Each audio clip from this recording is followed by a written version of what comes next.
Le boost, c'est très simple, c'est de la publicité simplifiée. C'est tu récupères une publication de ton compte que tu diffuses sur une audience avec des objectifs qui sont prédéfinis. Donc on a 4. Quand tu fais une publication, tu la réfléchis sur un ton qui est moins commercial qu'une publicité. En général, les publicités, ça incite à passer à l'action. C'est regarder mon produit, qu'est-ce qu'il est bien, regardez mon service. On va inciter la personne à passer à l'action. Petit disclaimer, cet épisode fait partie d'une série de 3 épisodes spécialement dédiés pour les community managers. Vous allez voir, c'est du question-réponse. Peut-être un peu moins d'interaction, mais toujours autant de valeur. Et puis si vous n'êtes pas community manager, ça vaut quand même le coup d'écouter puisque potentiellement vous pouvez être client d'un community manager qui veut intégrer MetaAds à son offre et c'est intéressant aussi de connaître l'autre côté. Sur ce, est-ce que si tu fais de la publicité pendant une semaine, est-ce que ça va aussi bien marcher que si tu le fais pendant un mois? Déjà, la règle d'or, je pense, c'est ne pas presser l'algorithme. Tu sais, par exemple, si tu as un budget de 1000 € et que tu dois le diffuser en 7 jours, en gros, le message que tu dis à Meta, à l'algorithme, c'est diffuse-moi mes 1000 € sur 7 jours. Donc, tu vas le presser un petit peu pour qu'il diffuse tes publicités, tout ça. Et donc, du coup, ça va augmenter tous tes coûts. Ça va peut-être être pas bénéfique. Si par contre, avec le même budget, tu avais 30 jours de diffusion, du coup, tu laisses plus l'algorithme le temps de trouver les personnes, d'être bien diffusées et d'avoir des résultats. Et juste à l'algorithme de se faire, quoi, tout simplement. Et ça va te faire baisser des résultats. Donc, vaut mieux des fois allonger ces périodes de diffusion au possible, parce que des fois tu peux pas, mais il vaut mieux avoir des périodes plus longues et de lisser le budget sur des périodes qui sont plus longues. Et après, au lieu d'investir des gros budgets sur des périodes plus courtes. Bon, c'est la grande question, le boost de poste, booster la publication,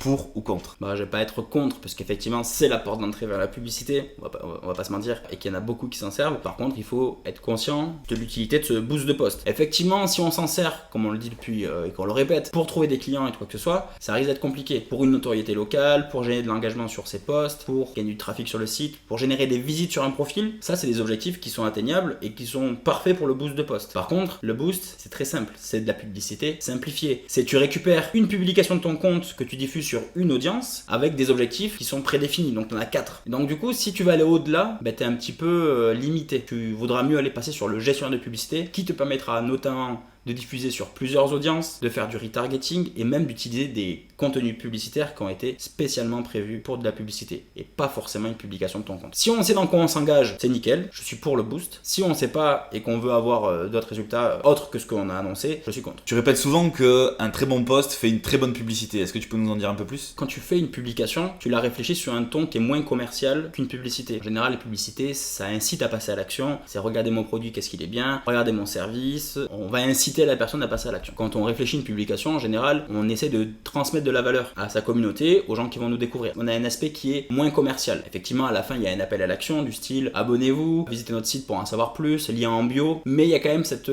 transmission de valeur. Donc c'est pour ça que je répète que les publications font une très bonne publicité, parce que si on utilise ces publications dans des campagnes publicitaires, du fait qu'elles ont déjà marché auparavant sur ta communauté, elles devraient fonctionner aussi lorsque tu la diffuses en publicité. Et surtout qu'il y a un avantage super intéressant à regarder les publications en publicité, c'est que quand tu utilises par exemple une publication Instagram pour diffuser en publicité sur Instagram, la publicité qui va être diffusée sur Instagram et qui donc est ton post va avoir le même niveau d'engagement que sur ton profil. C'est-à-dire ta publication, elle a 100 j'aime, tu t'en sers dans ta campagne publicitaire, elle va garder ses 100 j'aime. Et du coup les gens qui vont tomber dessus, ils vont voir déjà qu'il y a de l'engagement et ils vont se dire c'est pas une publicité où ça va changer la perception de ta publication. C'est pas une publicité qui a 2 likes, c'est une publicité qui en a 100 avec 25 commentaires et 12 partages. S'il y a autant d'interactions, c'est qu'il y a quelque chose derrière, donc je vais m'y intéresser. C'est le fameux adage, la foule attire la foule. La fameuse preuve sociale. C'est de la preuve sociale. C'est de la preuve sociale. C'est tout à fait de la preuve sociale. Ça gagne combien un community manager qui fait du Facebook Ads? Putain, j'ai dit Facebook Ads. Et ça gagne combien un community manager qui fait du MetaAds? Je pense qu'un CM qui facture en plus de l'Ads sur ses prestations, ça peut se chiffrer entre 250 et 1000 € par mois et par client. Donc en fonction du nombre de clients sur lesquels on travaille sur de la publicité. Et ça va dépendre essentiellement aussi du nombre de campagnes qui sont gérées, du niveau d'expertise. Est-ce que le client va facturer à la campagne? Est-ce qu'il va y faire un forfait? Est-ce qu'il a de l'ancienneté et tout ça? Mais déjà on peut partir du fait qu'au bout de 2-3 ans un petit peu d'expérience et quand la personne est suffisamment confirmée, tu peux vendre facilement des campagnes à 500 € par mois, un forfait à 500 € dans lequel tu viens créer quelques publicités, tu récupères des posts que tu fais pour ton client, tu mets en place des campagnes, tu fais le suivi. Donc on peut dire que tu peux prétendre à 500 € par mois et par client uniquement pour faire du MetaAds. Concrètement Paul, je te pose la question, est-ce qu'il y a de la demande sur MetaAds? Franchement il y a plus de demandes je pense que sur d'autres secteurs comme la communication. Je pense qu'en fait on arrive à un moment où les entreprises elles ont besoin de plus de visibilité et que c'est plus difficile aujourd'hui d'être visible en organique qu'avant. qu'avant sur les réseaux. Facebook a initié le truc, maintenant t'es plus visible sur Facebook, à moins de faire un peu de publicité, en tout cas pour les entreprises. Instagram, ça commence à être un petit peu le cas, même si t'as quand même plus de moyens d'être visible. Donc déjà, il y a ce côté où les entreprises, elles ont besoin de visibilité, elles ont besoin de croissance, et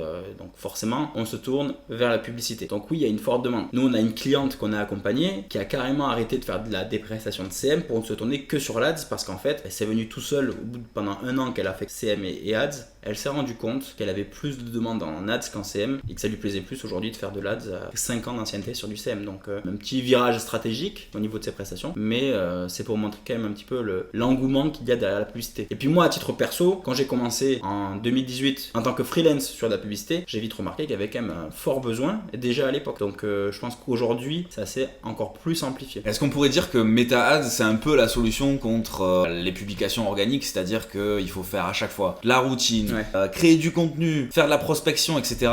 Est-ce que finalement la publicité, c'est pas un peu la recette miracle, quoi?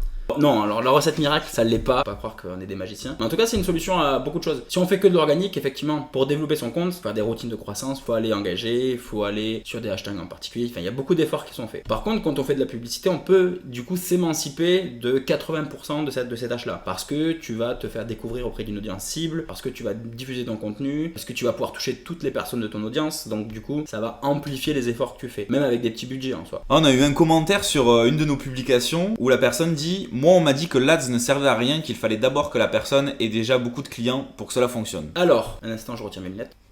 Moi, je pense pas que tu aies besoin d'avoir beaucoup de clients avant de se lancer dans la publicité. C'est comme dire j'ai besoin d'avoir beaucoup de budget pour faire de la publicité. Moi, je pense plutôt qu'il faut réfléchir à quel stade on en est dans le développement de son entreprise et de voir comment la pub peut s'intégrer. Effectivement, il y a des moments où on a besoin d'avoir de la croissance et donc d'avoir besoin de clients. Donc là, effectivement, il faut des plus gros budgets, il faut aller faire des campagnes spécifiques et il y a des moments où ce sera plus calme et on n'aura pas forcément besoin d'investir beaucoup plus. Avoir beaucoup de clients ou en tout cas se dire c'est réservé uniquement à ceux qui ont beaucoup de budget, pour moi, c'est pas une bonne raison. Il faut plutôt voir quel est le besoin qu'il y a réellement et on l'a vu nous avec des clients où on dépensait 300 € par mois, on arrivait à avoir des super résultats qui avaient vraiment un impact sur le développement de l'entreprise et qui ont aidé. Donc non, c'est même pas la question d'avoir beaucoup de clients. Et oui, ça y est, cet épisode est déjà terminé. Alors n'hésite pas à nous laisser un petit avis, un petit 5 étoiles ou alors un commentaire. Tu mets ce que tu veux, mais en tout cas, on serait ravis de te lire. Si tu veux aller plus loin et que tu as d'autres questions, tu peux nous contacter sur social.quart-d'heure sur Instagram. N'hésite pas à écouter le prochain épisode de cette série. Et si tu es community manager freelance et que tu veux intégrer Meta Ads à ton offre, on propose une formation sur le sujet. Donc Meta Ads pour les CM. Plus d'infos en description. Et puis si vraiment t'as la flemme, tu peux nous contacter sur Instagram pour avoir plus d'infos sur le sujet. Allez, à bientôt!